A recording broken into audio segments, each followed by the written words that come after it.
ரெஸ்டாரண்ட்லாம் பருப்பு பொடி வச்சுருப்பாங்க. அது எப்படி பண்ணுறதுன்னு பார்ப்போம். இதுக்கு தேவையான பொருள்: 1 கப்பு துவரம் பருப்பு எடுத்துக்கோங்க, 1/2 கப்பு பாசிப்பருப்பு, 1/2 கப்பு பொட்டுக்கடலை, காரத்துக்கு ஒரு 4 வரமிளகாவும் ஒரு 4 காஷ்மீரி மிளகாவும். இது கலர் கொடுக்கும், ஆனால் அவ்வளோ காரம் இருக்காது. கட்டி பெருங்காயம் கொஞ்சம் எடுத்துக்கோங்க, பூண்டு ஒரு 5 பல் எடுத்துக்கோங்க, தேவையான அளவு உப்பு. இது ஒன்று ஒன்றா வறுத்து மிக்சியில் பவுட்ரு பண்ணி ஆந்திரா பருப்பு பொடி எப்படி பண்ணுறது பார்ப்போம். இந்த மாதிரி ஒரு கடாயை எடுத்து சூடு பண்ணிக்கோங்க. அதில் முதல்ல துவரம் பருப்பை வறுத்து எடுத்துக்கலாம்.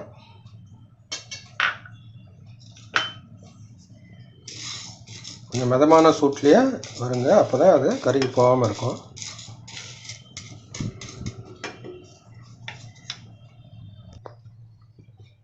துவரம் பருப்பு கலர் மாற ஆரம்பிச்சிருச்சு, வாசனையும் நல்லா வருது. இப்போ இதை எடுத்து மறுபடியும் கிணத்துல வச்சிடலாம், ஆற வச்சிடலாம். இப்போ பாசிப்பருப்பு போட்டு அதையும் மிதமான சூட்டில் நல்லா வறுத்து எடுத்துக்கலாம்.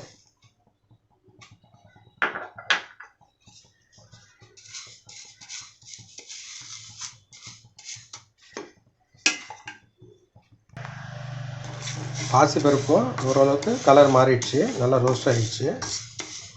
இப்போ இதோடு சேர்த்து அந்த கல் உப்பையும் கொஞ்சம் போட்டு சூட்டில் காமிச்சிட்டிங்கன்னா இந்த உப்பில் இருக்கிற ஈரப்பதம்லாம் கூட போயிடும். இந்த உப்பையும் இதோடு சேர்த்து மெதுவாக பரட்டி விட்ருங்க.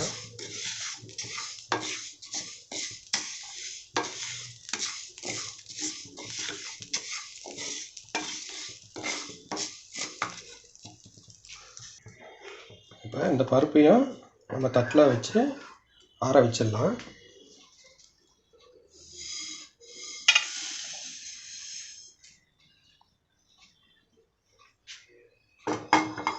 அடுத்து இதில் பொட்டுக்கடலை சேர்த்துக்கலாம்.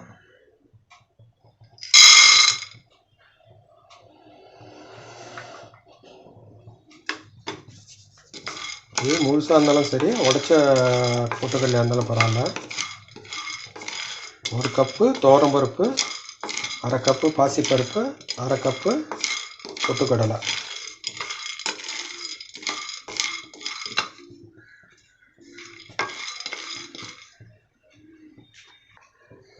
பொட்டுக்கடலையும் ஓரளவுக்கு ரோஸ்ட் ஆகிடுச்சு. துவரம் பருப்புக்கு தான் கொஞ்சம் நேரம் பிடிக்கும், பாசிப்பருப்பும் பொட்டுக்கடலையும் சீக்கிரமாகவே ரோஸ்ட் ஆகிடும். இப்போ இதையும் தட்டில் சேர்த்துடலாம்.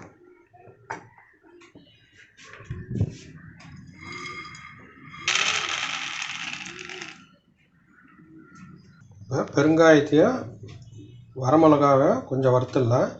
அதுக்கு கொஞ்சமாக நல்லெண்ணெய் எடுத்துக்கோங்க, ரொம்ப போடாதீங்க, கொஞ்சமாக போட்டுக்கோங்க.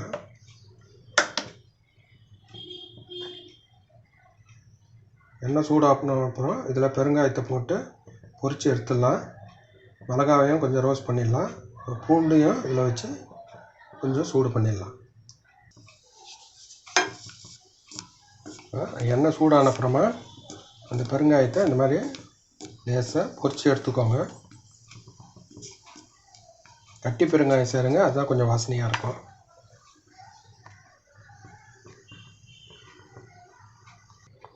இப்போ இதில் பூண்டை கொஞ்சமாக சூடு பண்ணி எடுத்துக்கலாம்.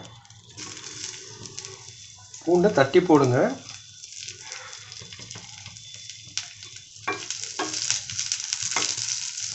பூண்டு சேர்த்து செய்கிறப்ப இந்த பருப்பு பொடி நல்லா டேஸ்ட்டாக இருக்கும். பூண்டு பிடிக்காதவங்க இதை இந்த ஸ்டெப்பை அவாய்ட் பண்ணிடுங்க.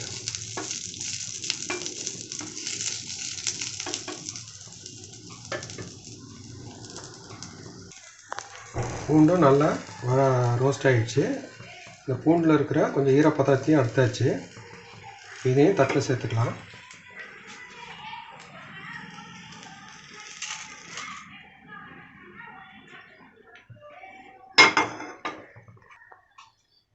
வர மிளகாவையும் இந்த காஷ்மீர் மிளகாவையும் அதையும் கொஞ்சம் வறுத்து எடுத்துக்கலாம். நல்லா கொஞ்சம் கிறிஸ்பாக ஆகிற வரைக்கும் நல்லா வறுத்துக்கோங்க. மிளகாவும் நல்லா வறுபட்டுடுச்சு. இப்போ ஸ்டவ் அணைச்சிட்டு இந்த மிளகாவையும் ஆற வச்சு இப்போ எல்லாத்தையும் மிக்ஸி ஜாரில் போட்டு பொடி பண்ணிக்கலாம். இதையும் தட்டில் சேர்த்துக்கலாம். இதெல்லாம் நல்லா ஆறட்டும். துவரம்பருப்பு, பாசிப்பருப்பு, பொட்டுக்கடலை, பெருங்காயம், பூண்டு, வரமிளகா, காஷ்மீரி மிளகா இது எல்லாத்தையும் நல்லா வறுத்தாச்சு. இது ஃபேன் காற்றுல நல்லா ஆறட்டும். அதுக்கப்புறமா இது மிக்சியில் பவுட்ரு பண்ணிக்கலாம். இந்த பருப்பெல்லாம் ஆறின பிறகு இப்போ மிக்ஸி ஜாரில் நல்லா பவுட்ரு பண்ணி எடுத்துக்கினாச்சு. இப்போ இது ஒரு தட்டில் போட்டு ஆற வச்சுட்டு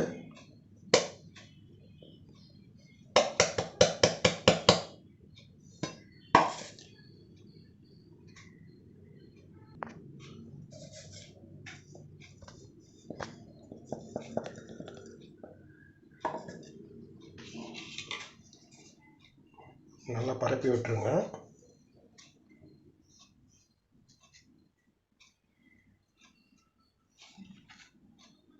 ஆந்திரா ஸ்டைலு பருப்பு பொடி ரெடி ஆயிடுச்சு.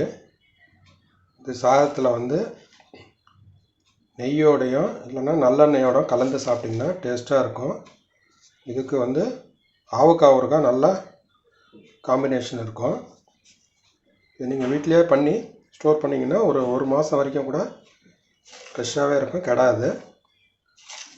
நீங்களும் ட்ரை பண்ணி பாருங்கள்.